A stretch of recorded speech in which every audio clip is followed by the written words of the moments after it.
Welcome to Syncast powered by Commercian. I'm Heath McKnight. Joining me today is Kevin Hartman. Kevin, thank you so much for joining me. Yeah, Heath, so happy to be here. Thank you so much for this time. I'm really looking forward to this conversation. Absolutely. Kevin, you're a professor at Notre Dame, an author, and you were the chief analytics strategist at Google. That is super impressive, but no one knows it more than you. So, Kevin, please tell us a little bit about your journey. Yeah. Oh, it's been a long one. I am a data analyst, like at heart. That's really who I am and who I've always been. I also I consider myself a teacher and instructor now, and I'm really one of those people who numbers came pretty easy to me. I was just blessed in that way, but I fought uh, that move into numbers for a long time because I wanted to be that artist, right? I wanted to be that dynamic kind of storyteller, and I thought that the numbers thing was just boring, right? And it wasn't. Finally, I woke up to the fact that I could do both of those things. I could lean into the numbers that come pretty easily for me, and I could do it in a way that allows me to tell some pretty interesting, elegant stories. And so once I kind of made that connection, I think my career really changed. But it's been a long, winding one. I've done a lot of things throughout my years. Excellent, excellent. And how did you get started at Google?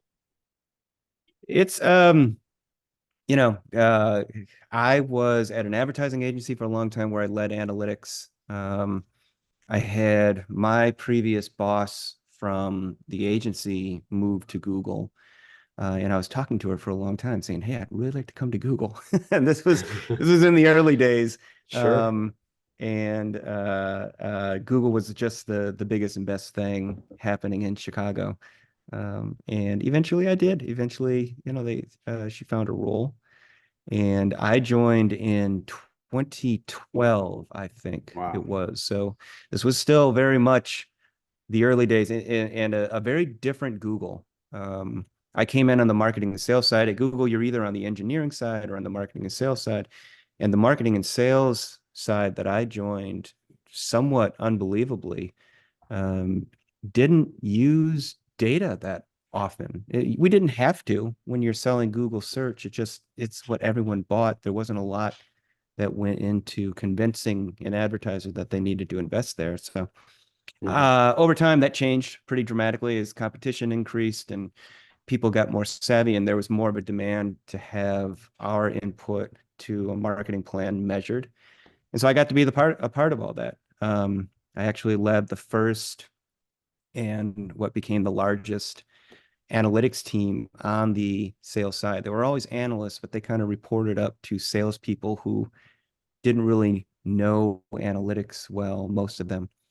So I got to build this team that was purely focused on analytics, and it was all analytics professionals, and we got to grow and develop each other. And it was really a wonderful, wonderful experience. And eventually I went on to become that chief analytics strategist, which Wow. the official title was Chief Analytics Evangelist, which is just a ridiculous West Coast title that no one ever understood what that meant.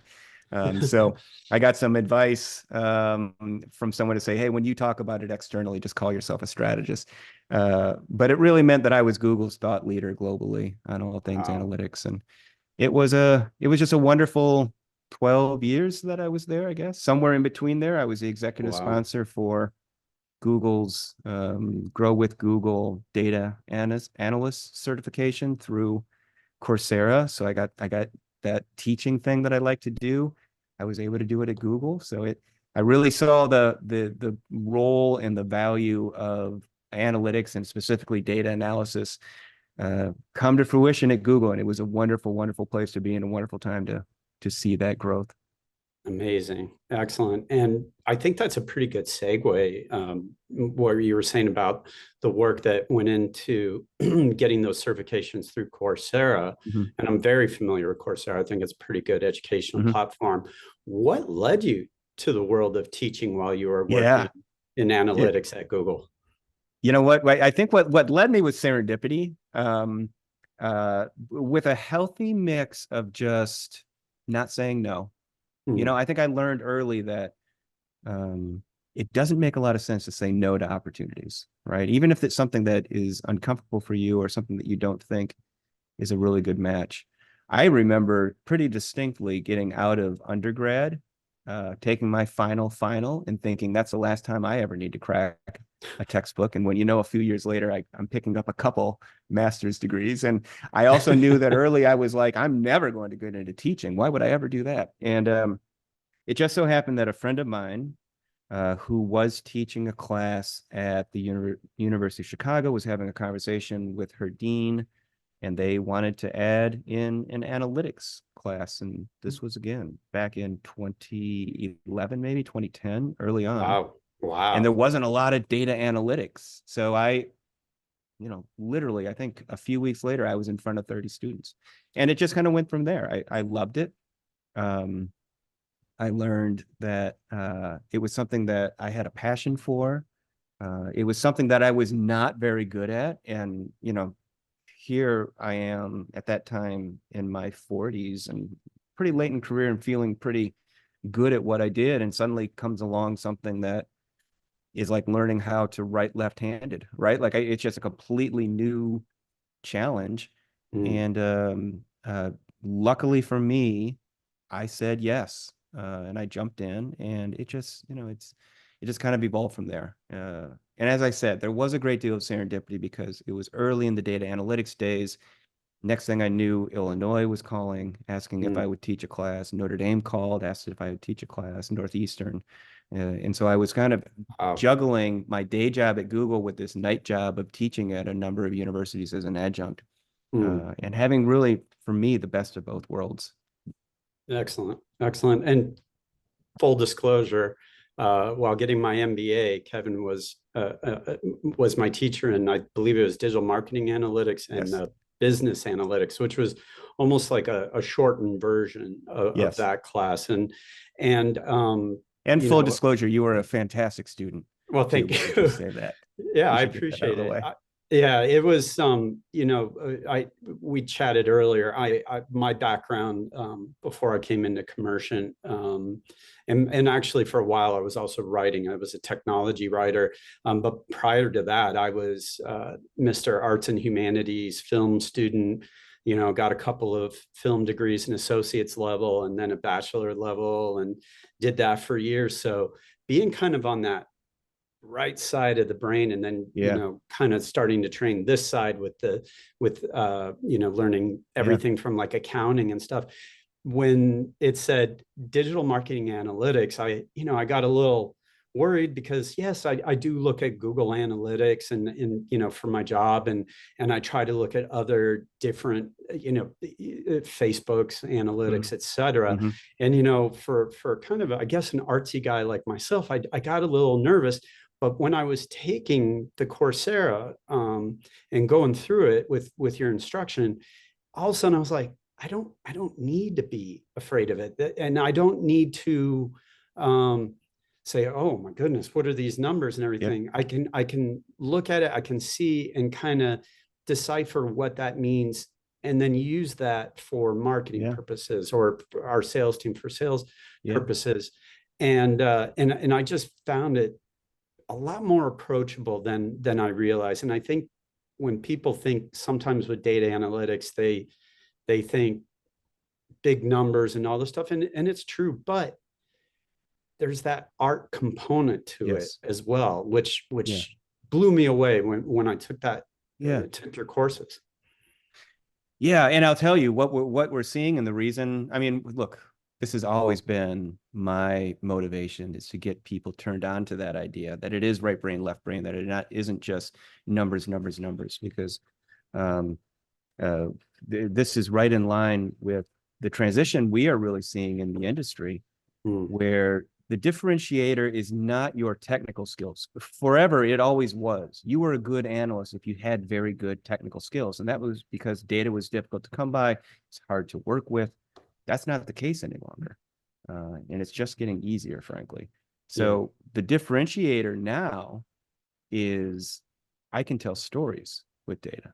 I can interpret it, I can draw conclusions, I can understand what that means, and I can use those inputs to solve problems for my business. Not because I've got the technical skills and the technical capability. It's because I know what the business needs, and I'm the strategist that can recommend solutions based off the data. Yeah, absolutely. And I do want to talk about your move into Notre Dame. I remember years ago, I was at a company, and I was writing. I was actually one of the top writers there, senior level, and they said, "Hey, you need to go look at all this data." Mhm. And they're kind of throwing a bunch of us artsy Yeah. people looking at it, and we're all like, Yeah.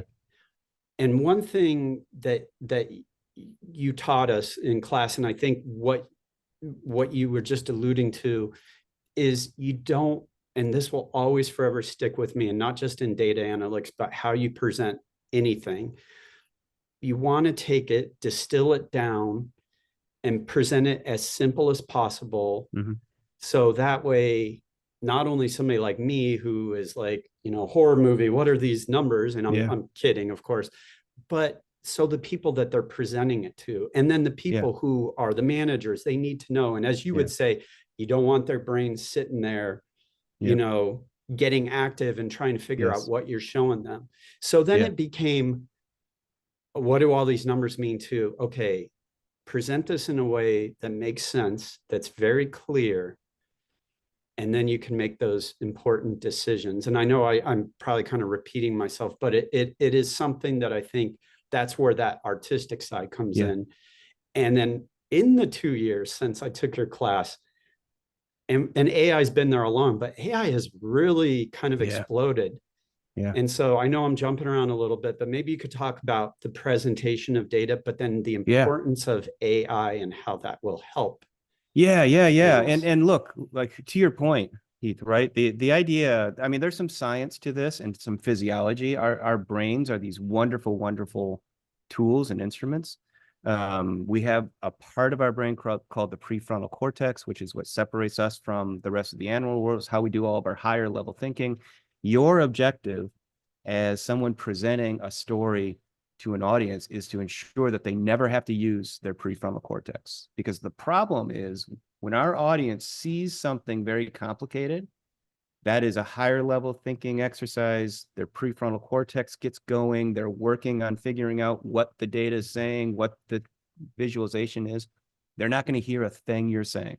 Mm. That's the one thing that we don't always understand and recognize, is that when that prefrontal cortex is engaged, everything else shuts off. So you don't want that with your audience, right? You want to present things just as simply as possible so that that prefrontal cortex stays nice and quiet, and they're able to hear you and listen to you and understand the story that you're looking to tell. So that's the physiological reason that we do it. Beyond that, it just makes for easier stories.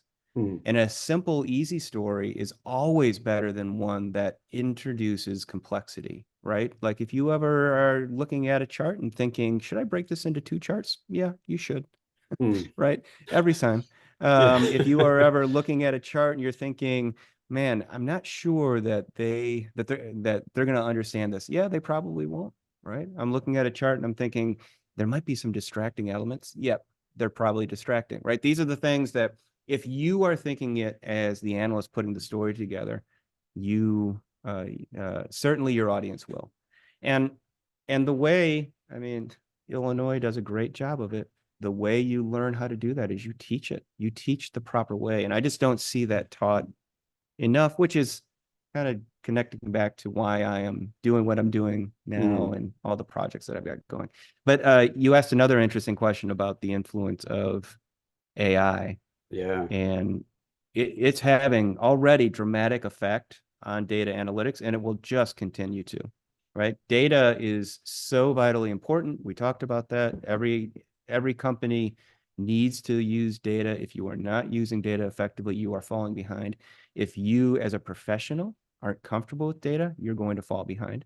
The good thing for everyone is that the advancement of AI, particularly the use of natural language processing inside of artificial intelligence and machine learning, is creating a situation where I frankly don't need the technical skills I needed yesterday to do the same job today. Let me just give you an example. I mean, I love R. I love to code in R. I love SQL. I love to use SQL to pull queries, to pull data from large data sets. In the future, I don't really need to know how to do that. I'm simply going to ask a machine to pull the cut of the data that I want or conduct the kind of analysis that I want, and it's going to do all the work. And that's probably in the very near future, to be honest. Now, look, there will always be a need for people who know how to code. It's kind of akin to driving a car. If you own a car, you don't need to know how the engine works. But if you do, you're probably going to be a better operator of that car, right? But if that car breaks down, you're still going to take it to a mechanic, right? It's just like the same thing. If the query breaks down, if the algorithm breaks down, you still need someone that can understand that. But just as almost all of us could operate a car without having to understand how it works, this is what AI is going to do for some of the heavy programming languages, allow you to get what you need without really understanding why. Yeah. And you made I think an important point about data. And if you're not using it, you're falling behind. I'm still, a tech geek, but I'm also kind of an inside baseball geek. So like if I'm reading different tech websites and wow, why did this website crash? Why did their readership drop? And you can't always say it's an algorithm update. I think it's not paying attention to the trends that are presented in data.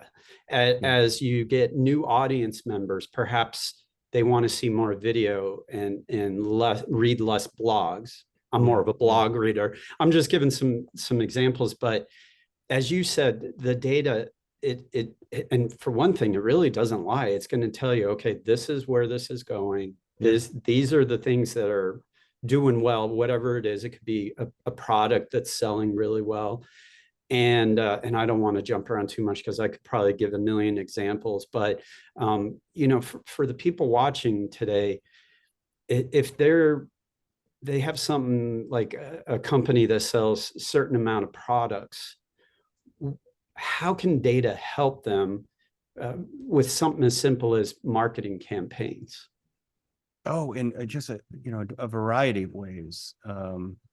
And even if you just look very narrowly at marketing campaigns, there's so much value that can be created there, and primarily around just increasing ROI.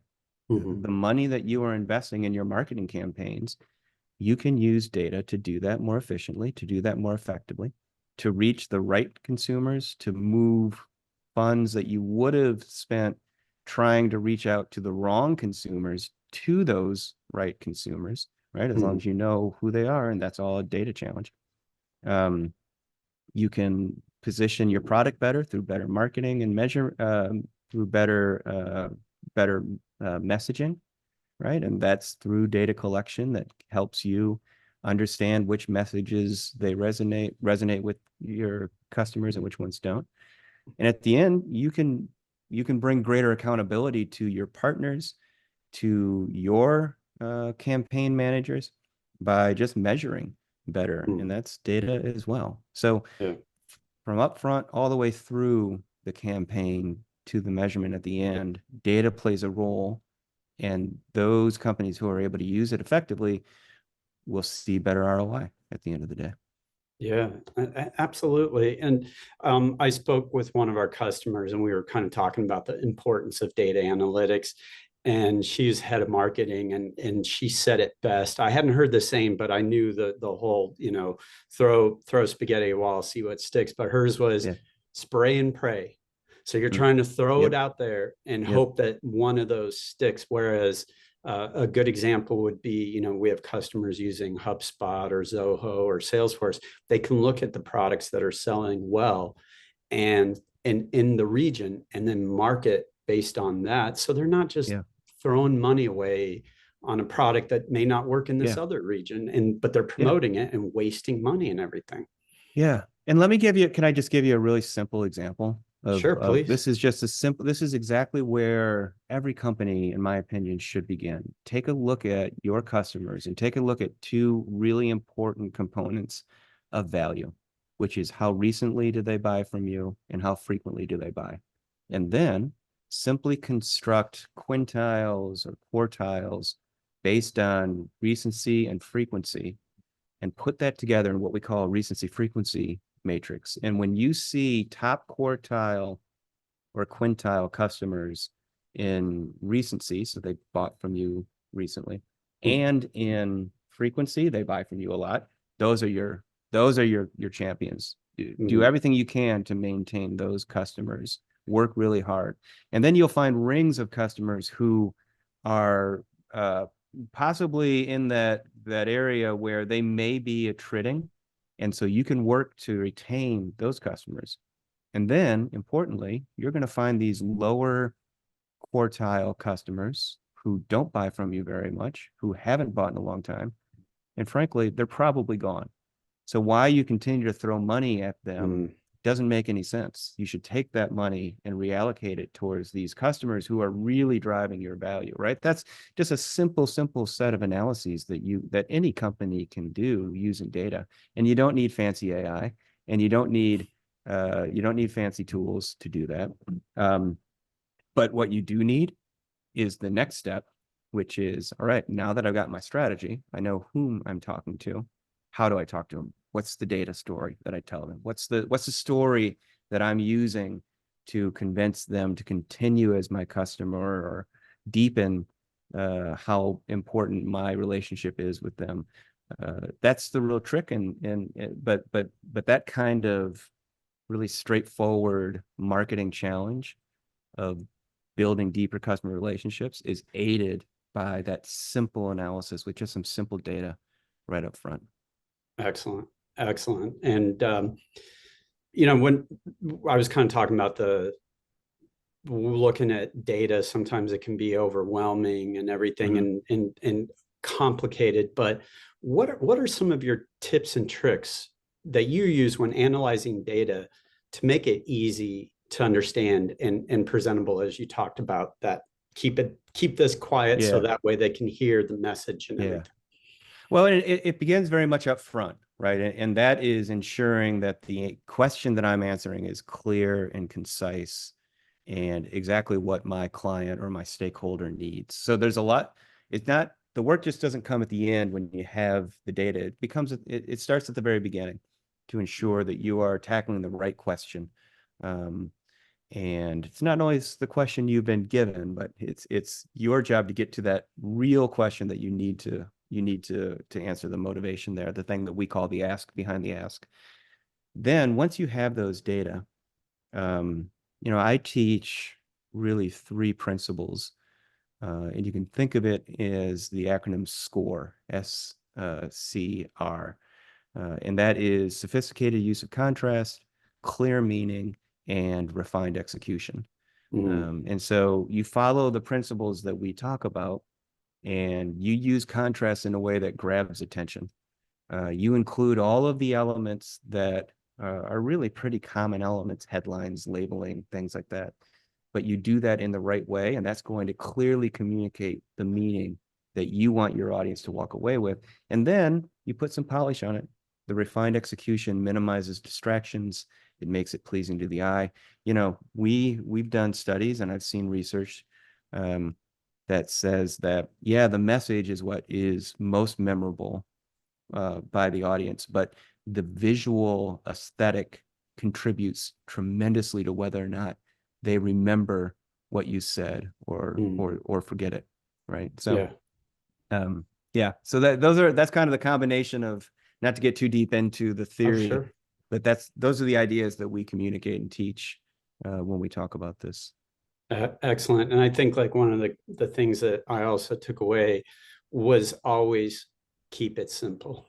Hmm. And I think and I don't care the industry, I don't care the department or division. Sometimes we want to overcomplicate it. And you really kind of pass it along to us, keep it simple. because it's always better. Um, you had mentioned some tools earlier, Yeah. like R and SQL, and I was wondering what are some of your favorite tools now? Again, like anything in technology, 2 years fly by, and all of a sudden everything changed. But what are some of your favorite tools? Maybe some of the old standbys that you Yeah. love, the old, and then what are some of your new favorite tools?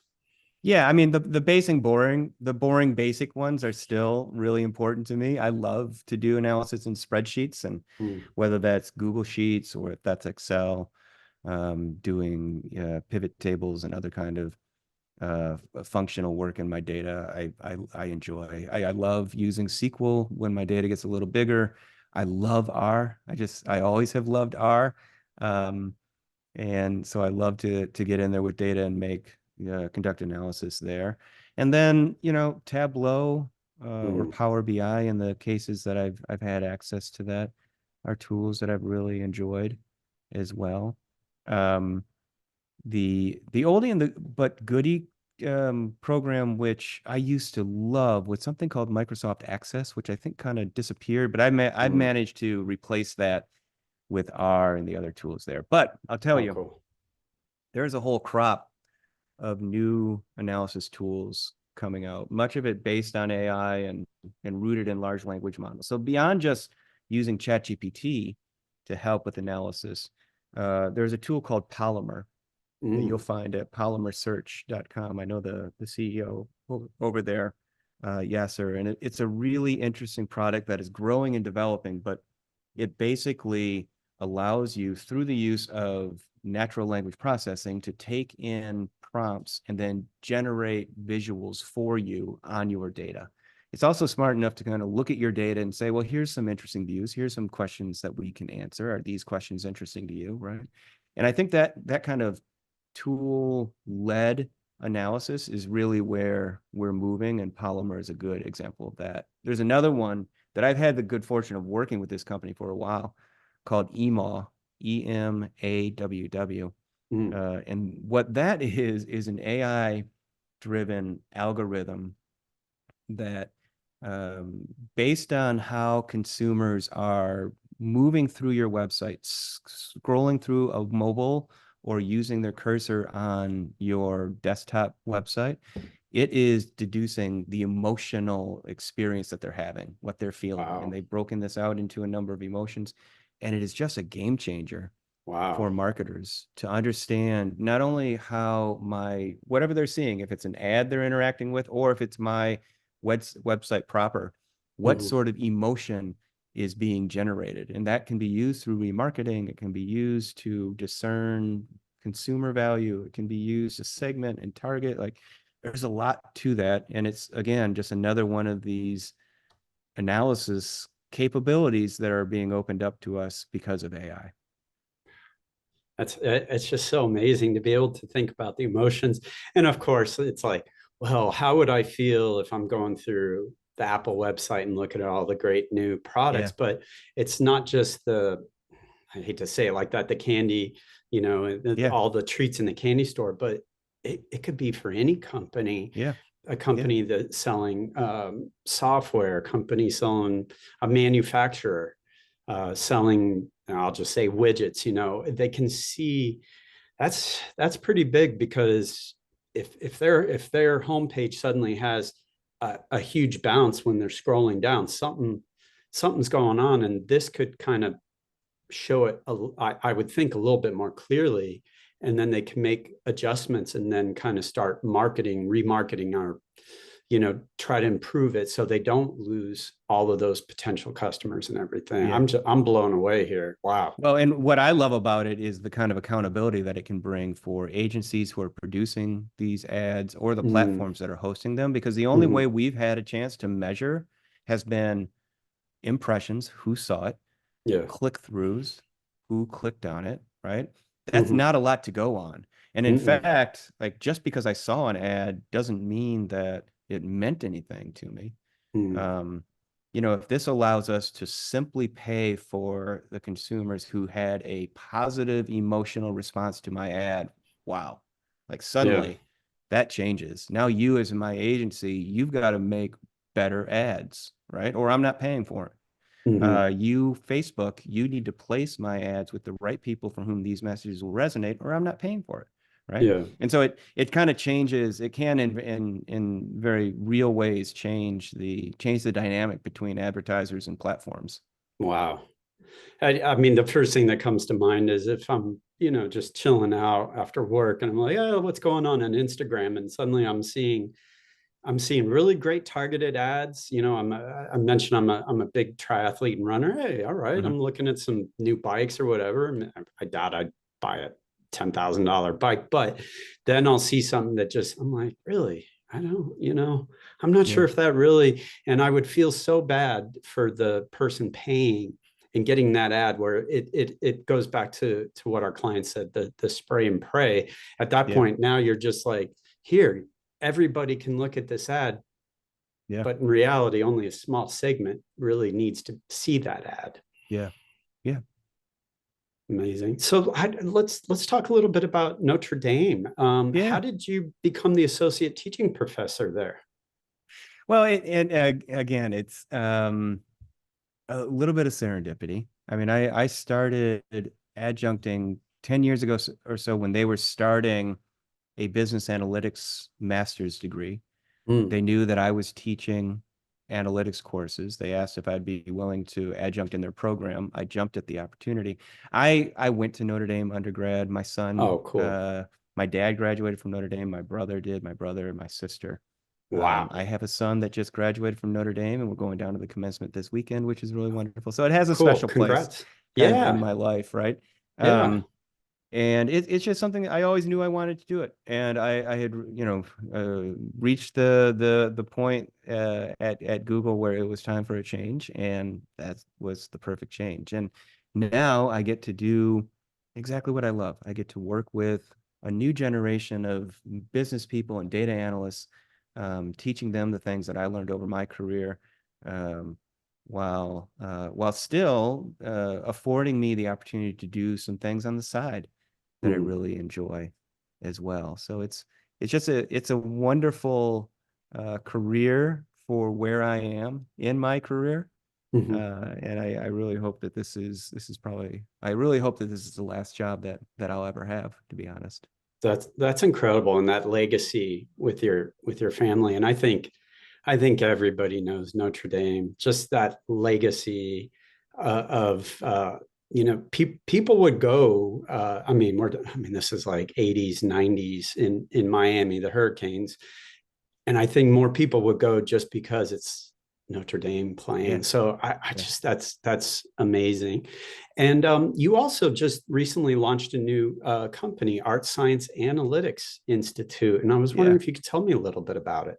Yeah, that's a project that we're working on that uh, is kind of a passion project of mine. Our objective, what I really want to do with Art+Science is prepare anyone, but specifically data analysts with the data skills and knowledge that they need to earn greater professional opportunities. I want to take all these things that I've learned in my career Mhm. and build out a series of newsletters and YouTube videos and um, blog posts, but then also online courses that people can take to Wow. learn the skills that I think are important.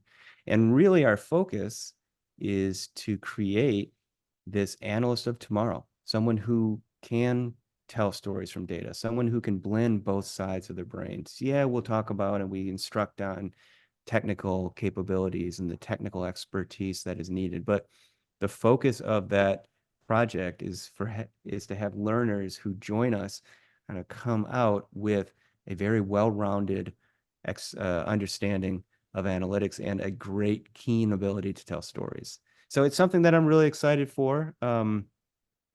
It's my Notre Dame teaching is my primary job, and Notre Mhm. Dame, to your point, is a very traditional school where I am in a classroom with live students working with them.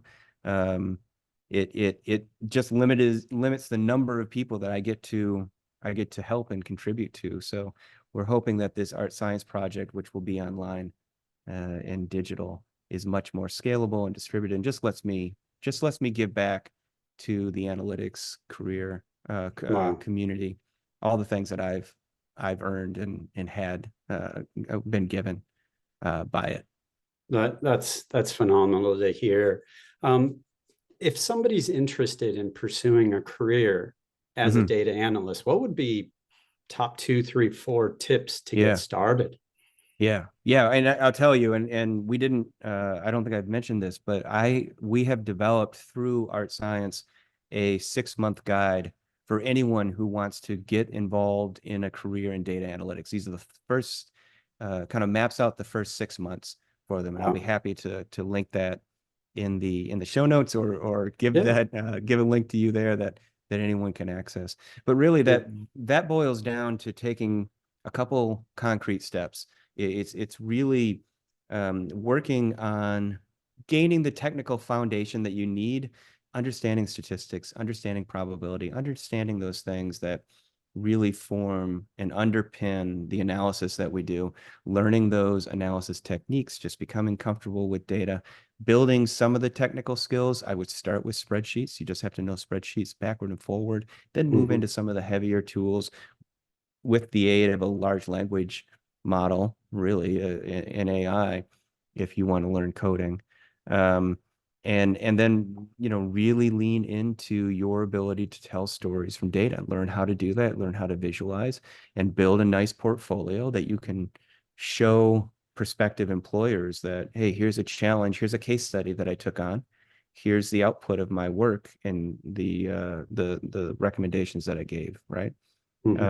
So that's all that is captured, I think, with pretty good detail in that 6-month guide that we'll be happy to share. Awesome. But it should not be, to your point from the beginning, it should not be an intimidating journey for Yeah. anyone. Data is the way of the future. It's what everyone needs to be doing. I'd say anyone who has a penchant for curiosity and creativity will find a path of a career in data analytics really, really rewarding. Excellent. Excellent.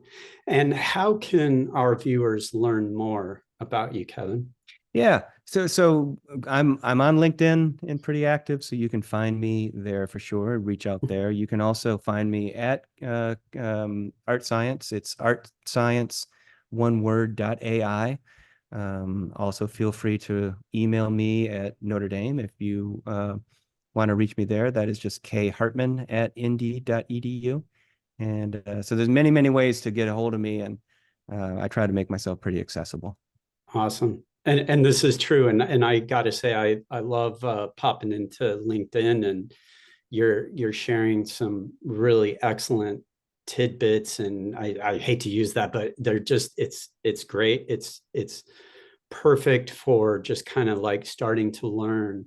You're definitely passing along a lot of this knowledge and making it so accessible. And if a guy like me who has 3 arts and humanities degrees, and I'm not dissing it, I loved learning. I went to a community college to get my film degree. I went to Florida Atlantic, and I for me, that's like my love, in Illinois for the MBA. But it just, to be able to start diving into some of what you were teaching, and immediately, I bought your book, and I just started to really embrace it, and I couldn't even believe it. My wife, who's a graphic designer, is like, "Really? Are you sure?" And I go, "Yeah." He makes it so approachable, and I just can't thank you enough for that. So, and thanks for joining us today. I Of really course, appreciated the no. conversation. My pleasure. It was great conversation. Always great to see you, Heath, and looking forward to seeing you again soon. Thank you for watching and listening to Syncast, powered by Commerciant. If you'd like to learn more about Sync, ERP, and CRM data integration, please visit our website, commerciant.com. Thank you.